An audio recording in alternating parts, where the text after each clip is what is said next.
memaparkan hasil diskusi kami, yaitu tentang tugas dan peran kepala sekolah dalam manajemen kurikulum. Nah, di sini kami dari kelompok 5 yang terdiri dari saya sendiri Salman Al-Farisi sebagai moderator, dan saya Tika Akareni, dan saya Nabila Dwi Safitri, saya Dilan Taningsih. Baik, untuk mempersingkat waktu, langsung saja di sini kami akan memaparkan hasil diskusi kami. Baik, di sini saya ingin memaparkan yaitu tentang peran kepala sekolah dalam manajemen kurikulum, tentang itu pendahuluan.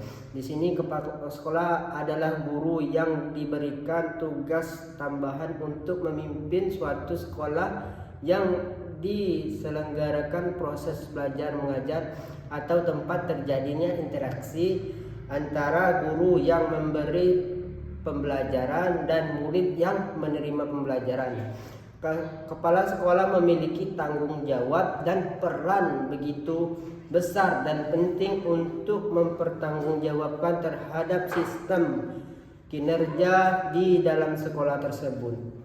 Secara umum, tugas dan peran kepala sekolah memiliki 5 dimensi kompetensi sebagai termaktub pada Peraturan Menteri Pendidikan Nasional Nomor 13 Tahun 2007 tentang standar kepala sekolah atau madrasah, yaitu kompetensi kepribadian, manajerial, kewirausahaan, supervis, dan kompetensi sosial. Nah, pada dasarnya ada sekitar 33 kompetensi kepala sekolah yang harus dilaksanakan oleh seorang kepala sekolah. Mengingat begitu banyak kompetensi yang harus dilakukan, maka perlu dikiranya kepala sekolah memiliki sebuah prosedur yang jelas untuk melakukan dan mengevaluasinya.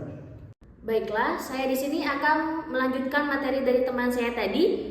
Pembahasan saya yaitu tentang kinerja kepala sekolah.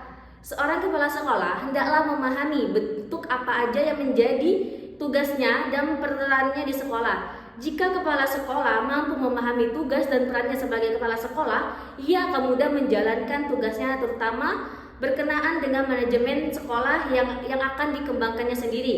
Bekal kemampuan untuk memahami kompetensi sebagai kepala sekolah harus menjadi bekal dalam pelaksanaan kinerja yang harus dilakukannya secara sendiri. Ada banyak kompetensi kepala sekolah yang harus dilaksanakan oleh kepala sekolah dalam tugasnya sehari-hari di sekolahnya yang dipimpinnya.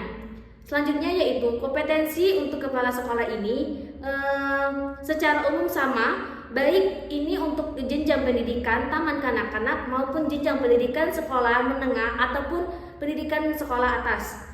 Secara umum berikut ini penulisan uraian beberapa kompetensi kepala sekolah yang harus diperhatikan dan dilaksanakan oleh kepala sekolah. Di sisi lain, kompetensi ini juga harus bisa disajikan sebagai indikator tinggi rendahnya kinerja seorang pekerja.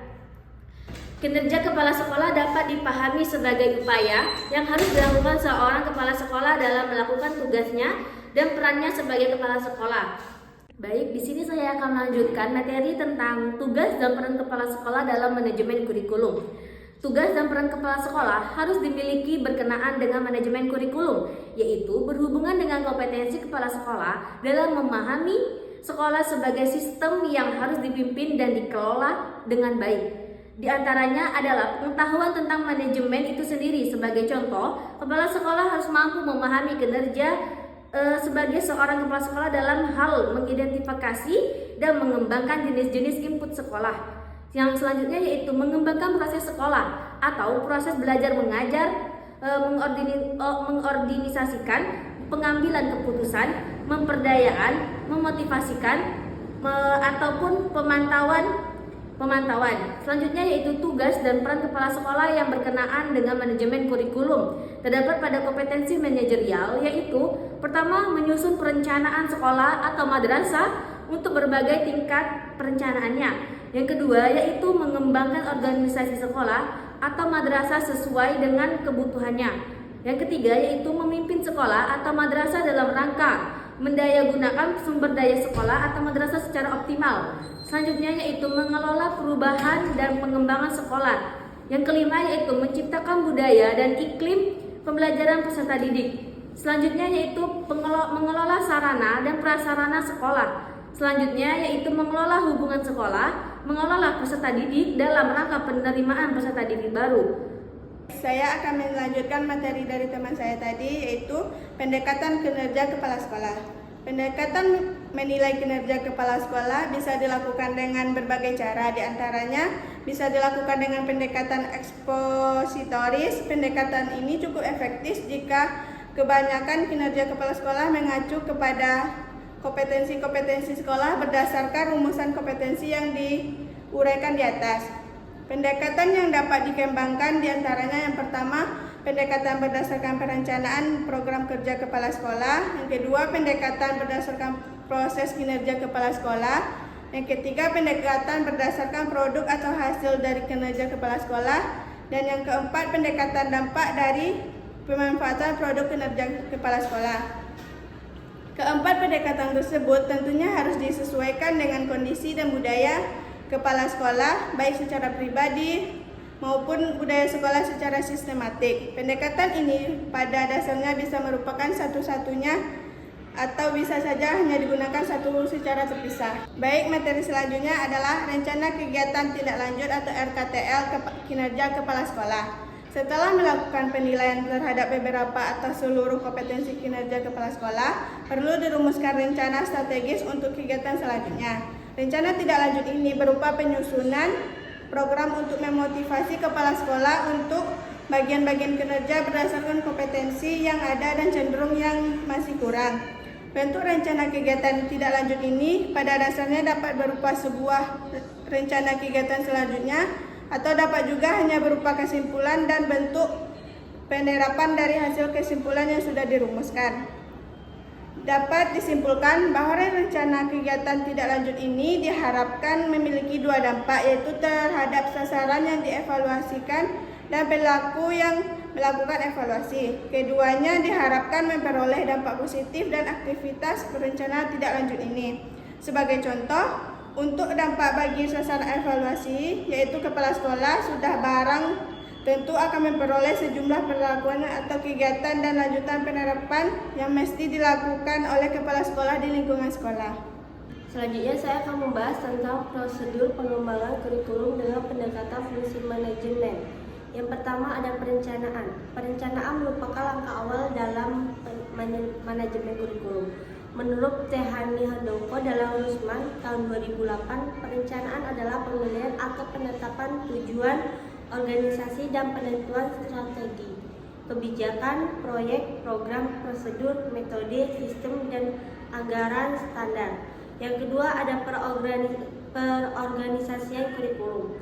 Suatu organisasi sangat diperlukan untuk melaksanakan proses manajemen, yaitu yang pertama, organisasi perencanaan yang dilakukan oleh suatu lembaga pengembangan kurikulum. Yang kedua, organisasi dalam rangka pelaksanaan kurikulum baik pada tingkat daerah maupun tingkat sekolah.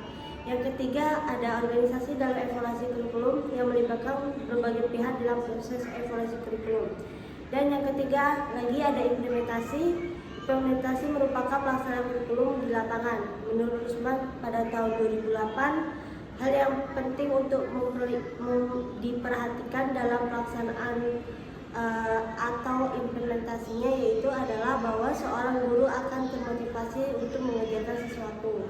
Yang keempat ada penyusunan staf. Penyusunan staf merupakan fungsi yang menyediakan orang-orang yang melaksanakan suatu sistem yang direncanakan dan diorganisasikan. Yang kelima yang terakhir yaitu kontrol kurikulum. Menurut Rusman 2008, pengontrol merupakan suatu kegiatan yang berusaha untuk mengendalikan agar pelaksanaan dapat berjalan sesuai dengan rencana dan memastikan apakah tujuan dari organisasi tercapai. Yaitu yang selanjutnya yaitu saran dan kesimpulan. Yang pertama ada kesimpulan. Kepala sekolah adalah guru yang diberikan tugas tambah untuk memimpin suatu sekolah yang diselenggarakan.